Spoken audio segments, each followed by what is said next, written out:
নমস্কার বন্ধুরা, অ্যানিমেটেড জীবন কথা ইউটিউব চ্যানেলে আপনাদের সকলকে স্বাগত জানাই। আজকের ভিডিওতে আমি আলোচনা করব জীবনে কিভাবে কারোর উপর পরনির্ভর না হয়ে একা বাঁচা যায় এবং চলা যায়। কারণ একা বাঁচতে শিখুন। আজ যে আছে কাল সে নাও থাকতে পারে আপনার জীবনে। আমাদের প্রত্যেকেরই জীবনে একা কী করে চলা যায় এবং বাঁচা যায় তা শেখার প্রয়োজন আছে। কিভাবে একা থাকা যায়, কিভাবে একা সার্ভাইভ করা যায়। আপনি যদি এটা শিখে না উঠতে পারেন এবং আপনার যদি জীবনে সবসময় কোনো মানুষের খোঁজ থাকে, কোনো সঙ্গীর খোঁজ থাকে বা প্রত্যাশা থাকে, বন্ধুদের ভিড়ের খোঁজ থাকে, তাহলে একদিন এই তথাকথিত বন্ধুরা যাকে আপনি পাগলের মতো খুঁজছেন আপনাকে জীবনে ছেড়ে চলে যাবে। তখন আপনি কিন্তু একদম একলা হয়ে যাবেন। এর থেকে অনেক ভালো আপনি যদি এই ব্যাপার সম্বন্ধে আগে থেকে সাবধান হয়ে যান, আগে থেকে আপনি সতর্ক হয়ে যান। আপনি যদি বুঝতে পারেন যে হ্যাঁ, একা থাকার মধ্যে কোনো দোষ নেই, একা থাকাটাই শ্রেয়। একলা বাঁচতে শিখে যান, জীবনে একলা চলতে শিখে যান। আপনার জীবনে যাবতীয় যা কাজ তা একলা করতে শিখে যান।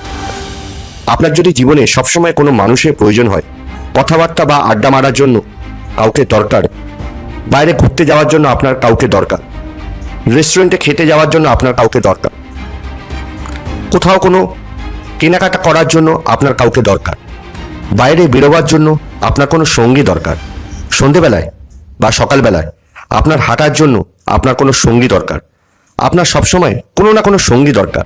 এই অভ্যেসটা যদি আপনার থাকে তাহলে মনে রাখবেন এই অভ্যেস কিন্তু আপনাকে জীবনে ডুবিয়ে দেবে।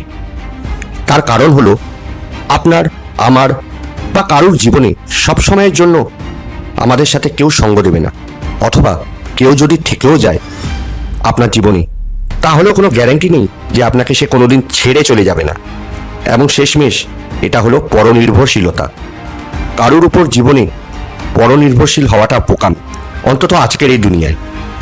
আমাদের এই জীবন একটি ট্রেনের যাত্রার মতো। ট্রেনের কামরায় মানুষের প্রচুর ভিড় থাকে।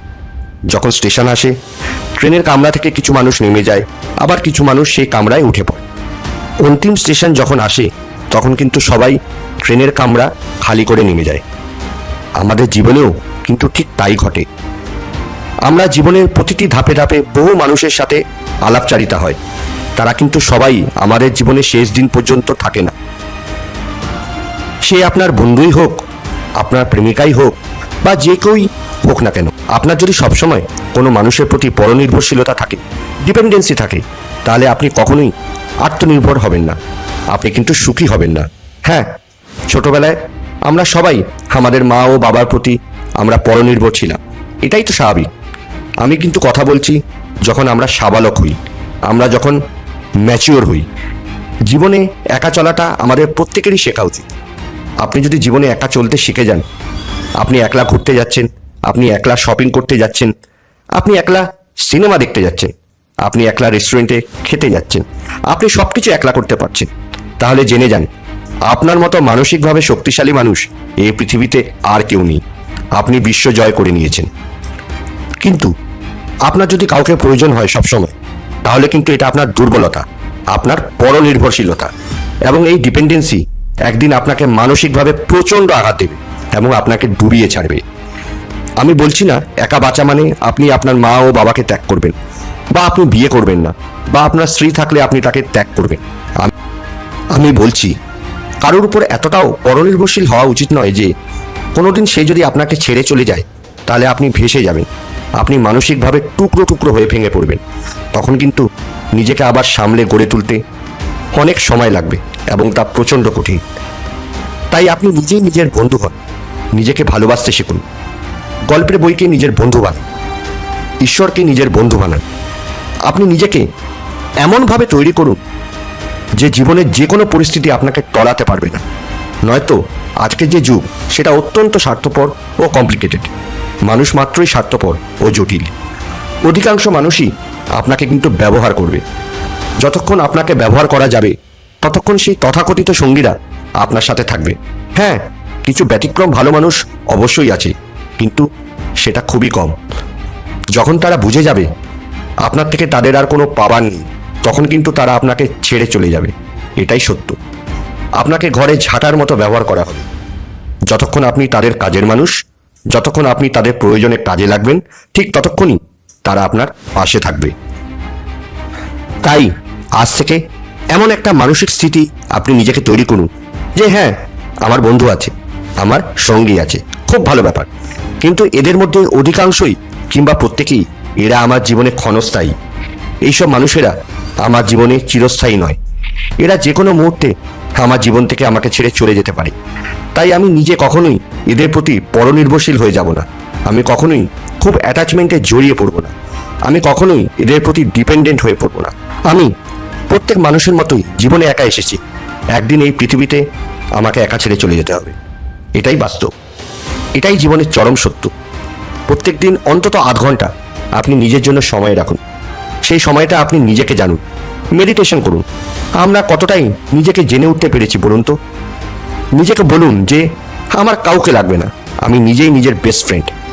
এইভাবে আপনি ধীরে ধীরে নিজেকে তৈরি করুন, নিজেকে মানসিকভাবে শক্ত করুন। নিজের কোম্পানি নিজে এনজয় করুন। আপনি যদি নিজের কোম্পানি নিজে এনজয় করতে শিখে যান, তাহলে এর থেকে বড় নেশা আর কিছু নেই। সব কিছুই অভ্যেসের ব্যাপার। আগে হয়তো আপনার অভ্যেস ছিল যে আপনার সবসময় কাউকে চাই, কোনো বন্ধু বা বান্ধবী, বাইরে আড্ডা মারার জন্য, ঘুরতে যাওয়ার জন্য, গল্প করার জন্য। এই অভ্যেসটা এবার ছাড়ুন। এইবার সময় হয়েছে নিজেকে পাল্টান। আপনার জীবনে যদি কোনো বন্ধু থাকে, তাহলে অবশ্যই আপনি তাকে তার মূল্য দেবেন, অবশ্যই তার সাথে গল্প করবেন, জমিয়ে আড্ডা দেবেন, কিন্তু কখনোই তার উপর এতটাই পরনির্ভর হয়ে পড়বেন না যে কোনোদিন যদি সে আপনাকে ছেড়ে চলে যায়, আপনি ভিতর থেকে ভেঙে চুরে শেষ হয়ে যাবেন। আপনার হয়তো ভয় করে যে আজ যে আমার বন্ধু আছে, সে যদি কাল আমাকে ছেড়ে চলে যায়। কিন্তু আপনি যদি মানসিকভাবে জীবনে একা বাঁচতে শিখে যান, তাহলে এই ভয় আপনার কখনোই করবে না। তখন আপনার একা থাকাটা কোনো সমস্যা হবে না, বরং আপনি সেটা এনজয় করবেন। আপনি নিজেকে যেভাবে তৈরি করবেন, আপনি ঠিক সেইভাবে তৈরি হবেন। আপনি যদি নিজের মনকে এইভাবে প্রোগ্রাম করেন যে আপনার জীবনের সব কিছুর ক্ষেত্রে আপনার কাউকে না কাউকে চাই, আমার ওই বন্ধুটা চাই, আমার ওই বান্ধবীটা চাই, তাহলে আপনি ঠিক সেই রকমই তৈরি হবেন। কিন্তু আপনি যদি নিজের মনকে এইভাবে প্রোগ্রাম করেন যে আমি একা বাঁচতে পারি, আমি জীবনে একা চলতে পারি, এটা আমার কাছে কোনো সমস্যা নয়, তাহলে ধীরে ধীরে আপনার পরনির্ভরশীলতা কেটে যাবে। আপনার জীবনে কোনো ক্ষেত্রেই তখন আপনি নিরাশ হবেন না, আপনি দুঃখে ভেঙে পড়বেন না, কারণ আপনি একা বাঁচতে শিখে গেছেন। আর আপনি যদি একা বাঁচতে শিখে যান, তাহলে হঠাৎ করে কেউ যদি আপনার জীবনে এসেও যায়, আপনি আনন্দে ভেসে যাবেন না, বরং সেই মানুষটি আপনার জীবনে প্রবেশ করার আগে আপনি ভালো করে তাকে যাচিয়ে নেবেন। কারণ আপনি নিজের সঙ্গ থেকেই আপনি মানসিক শান্তি পাচ্ছেন। আপনার নিজেরই সঙ্গ তখন আপনার খুব ভালো লাগে। এর মানে এই নয় যে আপনি কোনো হতাশায় বা ডিপ্রেশনে আছেন। এর মানে হলো আপনি নিজেকে বুঝতে পেরেছেন, জীবনের বাস্তবতা আপনি অ্যাকসেপ্ট করতে পেরেছেন, আপনি জীবনের অভিজ্ঞতা বুঝতে পেরেছেন, আপনি জীবনে বুঝতে পেরেছেন যে আপনি একা এসেছেন এবং যখন সময় হবে একদিন এই পৃথিবী ছেড়ে আপনি চলে যাবেন। কিন্তু যাওয়ার আগে এই যে মানুষের ভিড়, কিছু বন্ধু, কিছু বান্ধবী, এরা সবাই আপনার জীবনের এক একটি অধ্যায়। এরা ক্ষণস্থায়ী। এরা কতদিন আপনার জীবনে থাকবে তা কিন্তু আপনি জানেন না। আপনি শত চেষ্টা করলেও কাউকে আপনার জীবনে আটকে রাখতে পারবেন না, কাউকে আপনার জীবনে বেঁধে রাখতে পারবেন না। তাই শুধু শুধু কেন এদের প্রতি আপনি পরনির্ভরশীল হয়ে যাবেন? কেন এদের প্রতি আপনি অতিরিক্ত মাত্রায় অ্যাটাচ হয়ে যাবেন? কেউই চিরস্থায়ী নয়। যদি কারোর প্রতি পরনির্ভরশীল হতেই হয়, তাহলে নিজের প্রতি হন, নিজের প্রতি অ্যাটাচ হন। তাই হাসি মুখে আনন্দে একলা বাঁচতে শিখুন, জীবনে স্বাবলম্বী হতে শিখুন। কারোর উপর অতিরিক্ত নির্ভরতা একদমই ভালো নয়। এখন যদি কেউ আপনার সাথে আছে আপনার জীবনে, তাহলে খুব ভালো। আপনার জীবনে হয়তো এখন কেউ নেই, তাহলেও খুব ভালো। খেতে আকাশ ভেঙে পড়ার মতো কিছু হয়নি। এইভাবে এই মানসিকতাই নিজেকে তৈরি করুন। আপনি কারুন না, আর কেউ আপনার নয়। এইটা যদি আপনি জীবনে অ্যাকসেপ্ট করতে পারেন, তাহলে জীবনের যে কোনো ক্ষেত্রে আপনি সবসময় সুখী থাকবেন। আপনি নিজে ভালো থাকুন, নিজের কোম্পানি নিজে এনজয় করুন, নিজেকে ভালোবাসতে শিখুন। আপনি নিজেই নিজের বন্ধু। আপনার যদি কারোর উপর ডিপেন্ডেন্সি না থাকে, তাহলে কেউ আপনাকে ঠকাতে পারবে না। আপনি সবসময় খুশি থাকবেন। আমাদের জীবনে মানুষ হচ্ছে আবহাওয়ার মতো। আবহাওয়া যেমন পরিবর্তন হয়, যেমন গ্রীষ্মকাল আসে, যেমন শরৎকাল আসে, যেমন শীতকাল আসে, ঠিক তেমনি মানুষ আমাদের জীবনে আসে ও চলে যায়। আজকের ভিডিও এই পর্যন্তই। ভালো থাকবেন সবাই।